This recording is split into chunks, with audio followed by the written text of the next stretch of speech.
Welcome, everyone. Today, we're diving into a really powerful piece of ancient wisdom, Psalm 15. Think of it as a timeless checklist for a life of true integrity. So, let's jump right in with one of the most important questions anyone could ask about their spiritual life. A question posed thousands of years ago that is, believe me, just as relevant today. What does it really take to live in God's presence? To have that close, authentic relationship? The ancient King David, he's the one who asked this very thing. And you got to understand, he wasn't just talking about a physical place. He was asking about a state of being, a way of life. He wanted to know what kind of person gets to have that intimate, continuous fellowship with the Almighty. Now, the answer he gets? It isn't some secret handshake or a complicated ritual. It's actually a super practical checklist of character traits. And these aren't just random rules either. They're the very foundation for building a solid, unshakable life. So the very first item on the checklist is a person who walketh uprightly. What does that mean? Well, it's talking about someone whose life has this consistent moral integrity. It's not about being flawless, but about your life being whole, undivided, and always aiming in the right direction. But here's the thing, this integrity can't just be a feeling you have on the inside. It has to show up in the real world.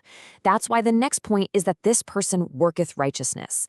Their inner moral compass directly translates into just and right actions in their everyday life. You see it in what they do. And here's where it all starts. This is so crucial.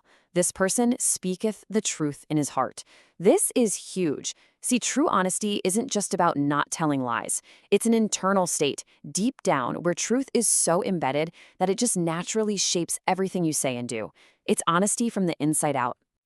Okay, so let's see how this inner truthfulness actually plays out in our relationships, especially when it comes to our words. The checklist gets really specific here, about how we use our tongue. The psalmist gets right to the point. It warns against the person who backbiteth not with his tongue. And we all know what backbiting is, right? It's that destructive habit of spreading nasty gossip or slander, basically tearing someone down when they're not around to defend themselves. Now, this is what I find so fascinating. This slide really shows that integrity with our words goes two ways. It's not just about what you don't do, like refusing to gossip or spread bad reports. It's also about what you actively do, like speaking truth and making a point to honor people who are living godly lives. It's a choice to build up, not tear down. All right, next up, the checklist moves from our words to our actions, zeroing in on our ethical conduct out in the world. How does integrity look when it comes to our money and our social dealings? This breaks down into three absolute pillars of ethical living.